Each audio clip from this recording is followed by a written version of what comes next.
মৰমৰ ছাত্ৰ ছাত্ৰীসকল, আজি মই তোমালোকক দশম শ্ৰেণীৰ গণিত বিষয়ৰ তোমালোকক অনুশীলনী 1.2ৰ 1 নম্বৰ প্ৰশ্নবিলাক কৰাই দিব লৈছোঁ। ইয়াৰ আগৰ ভিডিঅ'ত মই তোমালোকক অনুশীলনী 1.1ৰ সকলোবিলাক প্ৰশ্ন একাদিক্ৰমে কৰাই দিছোঁ। গতিকে যদি তোমালোকে মোৰ আগৰ ভিডিঅ'বোৰ নাই চোৱা, এইটো ভিডিঅ'ৰ লিংকত বা তোমালোকে মোৰ প্লে'লিষ্টত গৈও তোমালোকে মোৰ আগৰ ভিডিঅ'বোৰ চাব পাৰিবা। এতিয়া প্ৰথমতে তোমালোকক মই আজি 1 নম্বৰ প্ৰশ্নবিলাক কৰাই দিব লৈছোঁ। গতিকে 1 নম্বৰ প্ৰশ্নবিলাক ভালদৰে মন কৰিবা। ইয়াত দিয়া হৈছে প্ৰতিটো সংখ্যাকেই ইয়াৰ মৌলিক উৎপাদকবোৰ গুণফল হিচাপে প্ৰকাশ কৰা। ইয়াত যিমান উৎপাদক আছে, যিমান সংখ্যা আছে, এই সংখ্যাবিলাকক আমাক মৌলিক উৎপাদক হিচাপে প্ৰকাশ কৰিবলৈ কৈছে। গতিকে একেবাৰে সহজ, কিন্তু ইমান টানো নহয়, তোমালোকে আগৰ ক্লাছত পাই আহিছা। গতিকে 140 প্ৰথম অংকটো মই তোমালোকক কৰি দেখুৱাব বিচাৰিছোঁ। ইয়াত তোমালোকে যে 140ক আমি মৌলিক উৎপাদক হিচাপে ভাগ কৰিব লাগে। মৌলিক উৎপাদক হিচাপে কিদৰে ভাগ কৰিব পাৰিম? ইয়াক আমি চুটি হৰণ নিয়মতো কৰিব পাৰোঁ, নতুবা আমি ইয়াক বৃক্ষ নিয়মতো কৰিব পাৰোঁ। গতিকে মই প্ৰথমতে চুটি হৰণ নিয়মত কৰিছোঁ। চোৱা, এই 40টোক মই 2ৰে হৰণ কৰিব পাৰিম। 2 7 গুণ 14, 2 7 গুণ 14 হ'ল, আৰু শূন্যটো নমাই দিবা তোমালোকে। এইবাৰ তোমালোকে কিহে হৰণ কৰিব পাৰিবা? শূন্য আছে, শূন্য থাকিলে সদায় 2ৰে হৰণ কৰিব পৰা যায়, নতুবা 5ৰে হৰণ কৰিব পৰা যায়। গতিকে মই 2ৰে হৰণ কৰিছোঁ। 2ৰে হৰণ কৰিলে কেনে চোৱা, 2ৰে আমি 7টোক হৰণ কৰিম। 2 3 গুণ 6, 2 3 গুণ 6 বুলি ক'লোঁ, আৰু ইয়াত তোমালোকৰ থাকি গ'ল তোমাৰ 1টো ইয়াৰ লগত লাগি যাব, তোমাৰ 10 হ'ব। 2 5 গুণ 10। এইবাৰ শেষত তোমালোকৰ 5 আছে, গতিকে তোমালোকে 5ৰে হৰণ কৰিব পাৰিবা। 5ৰে হৰণ কৰিলে 5 7 গুণ 35, আৰু তোমালোকে হৰণ কৰিব নোৱাৰিবা। গতিকে তোমালোকে কি পালা? 140ক তোমালোকে কি কৰিব পাৰিবা? 2 পূৰণ 5 পূৰণ 7। গতিকে এইটো মৌলিক, আমি ইয়াক ঘাত হিচাপে লিখিম। গতিকে 2 কেইটা আছে আমাৰ? 2টা, 5 আছে 1টা, আৰু 7 আছে 1টা। এইদৰে তোমালোকে লিখিব পাৰিবা। ইয়াৰ পিছত তোমালোকে আৰু এটা প্ৰশ্ন চাবা। 2 নম্বৰ প্ৰশ্নটো ইয়াতে কৰি দিছোঁ মই তোমালোকক। 156, ইয়াক আমি যদি 156ক যদি আমি উৎপাদক ভাঙোঁ এইদৰে, ইয়াক যিহেতু 6 আছে, আমি 2ৰে হৰণ কৰিব পাৰিম। 2ৰে হৰণ কৰিলে কি হ'ব? 2 8 গুণ 16, 2 8 গুণ 16 হ'ল। ইয়াত থাকিলে 1 তোমালোকৰ, ইয়াত 16 হৈ যাব। এতিয়া 2 8 গুণ আকৌ 16 বাৰ যাব। আকৌ আমি 2ৰে দিম। 2 4 গুণ 8, আকৌ 2 4 গুণ 8, আকৌ আমি 2ৰে হৰণ কৰিব পাৰিম। 2ৰে দিম। 2 2 গুণ 4, এইটো ভুল হৈছে, ৰ'বা দেই, এইটো ভুল হৈছে। গতিকে তোমালোকে কি কৰিবা?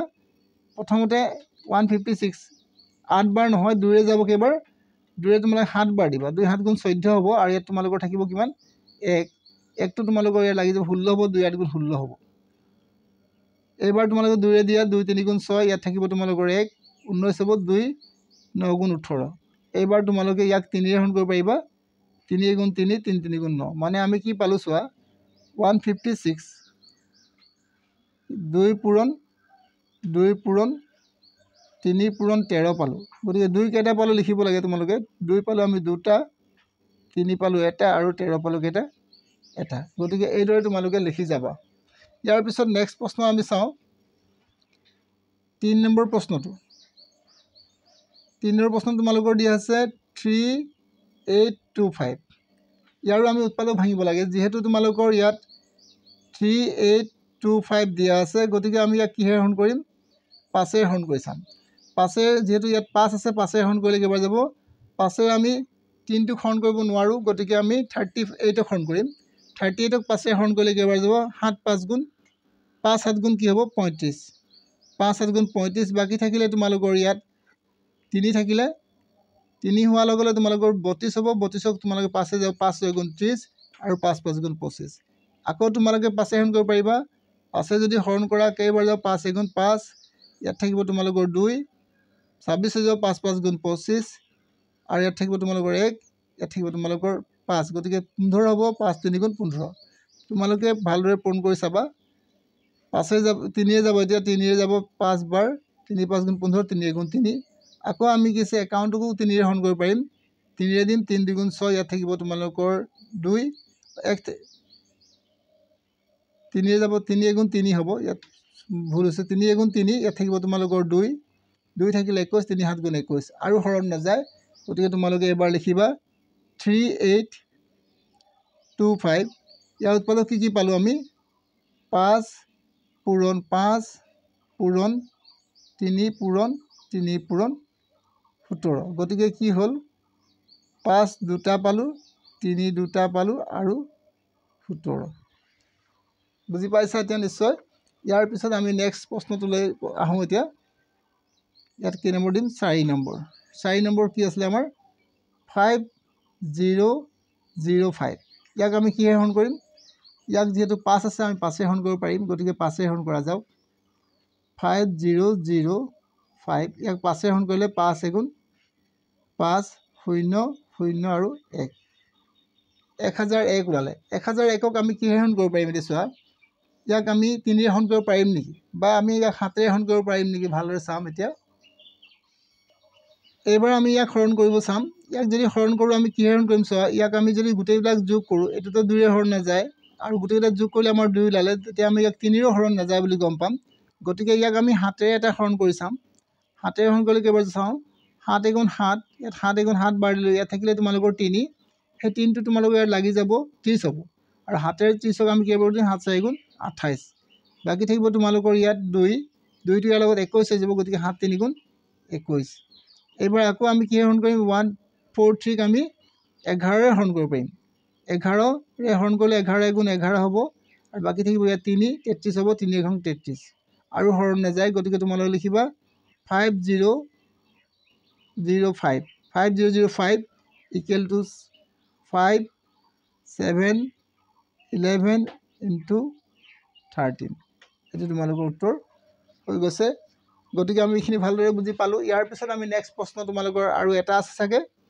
এই প্ৰশ্নটো তোমালোকৰ কি আছে 74 ইয়াত দিয়া আছে ভালদৰে মন কৰিবা একেবাৰে শেষৰ প্ৰশ্ন মই গোটেইবিলাক প্ৰশ্নৰ উত্তৰ কৰাই দিছোঁ 7429 গতিকে আমি ইয়াক কিহে হৰণ কৰিব পাৰিম ভালদৰে চাম এবাৰ এতিয়া তোমালোকে এই অংকটো হৰণ কৰি চাবলৈ হ'লে এই অংকটো তোমালোকে কিহে হৰণ কৰি চাবা প্ৰথমতে 3 ৰে হৰণ কৰি চাবা 3 ৰে হৰণ কৰিবলৈ হ'লে আমি চাবলৈ কেনেকৈ কৰিব পাৰিম 7 আৰু 4 যোগ কৰিম 7 আৰু 4 যোগ কৰিলে তোমালোকৰ 11 হ'ব 12 13 আৰু তোমালোকে যদি 9 যোগ কৰা 22 হ'ব আৰু সেই 22টো তোমালোকৰ 3 ৰে হৰণ নাযায় গতিকে ইয়াক 3 ৰে হৰণ নাযায় গতিকে ইয়াক 7 ৰে হৰণ কৰি চাম যদি 7 ৰে হৰণ যায় তেতিয়ালে এইটো হৰণ যাব 7 ৰে যোৱা 7 গুণ 7 7 6 গুণ 42 আৰু ইয়াত 7 গুণ 7 বাকি থাকি যাব গতিকে 7 ৰে হৰণ নাযায় আৰু ইয়াক আমি এতিয়া 7 ৰে যদি নোৱাৰিলো ইয়াক কি হৰণ কৰি চাম আমি 11 হৰণ কৰি চাম 11 হৰণ কৰিব আমি ইয়াক নোৱাৰো তাৰপিছত 13 ৰে যদি আমি 11 হৰণ নকৰো ইয়াক 13 ৰে হৰণ কৰি চাম 13 আমি ইয়াক হৰণ কৰিব নোৱাৰিম গতিকে ইয়াক আমি একেবাৰে 17 ৰে হৰণ কৰিম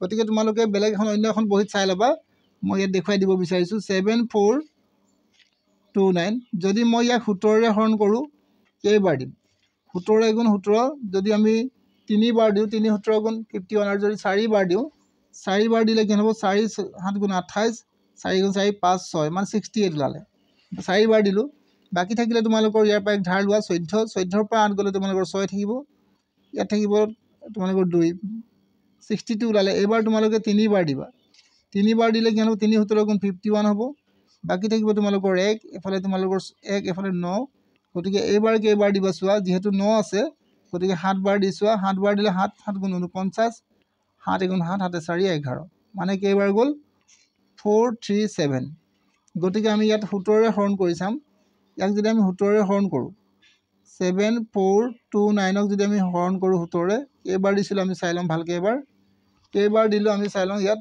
437 গতিকে তোমালোকে ইয়াত 437 দিবা আকৌ এই 437ক আমি কিহেৰে কৰিম এবাৰ 19 ৰে কৰি চাম 437ক আমি কিহেৰে হৰণ কৰি চাম 19 ৰে 2 বাৰ দিম 2 বাৰ দিলে 38 হ'ব বাকি থাকিব তোমালোকৰ পৰা ধাৰ কৰিম 3 যেহেতু তোমালোকৰ 3 ৰ পৰা তোমালোকে 8 বিয়োগ কৰিব নোৱাৰিবা গতিকে 13 হ'ব 13 ৰ পৰা 8 বিয়োগ কৰিলে তোমালোকৰ 5 7 মানে এবাৰ যাব তোমালোকৰ কেইবাৰ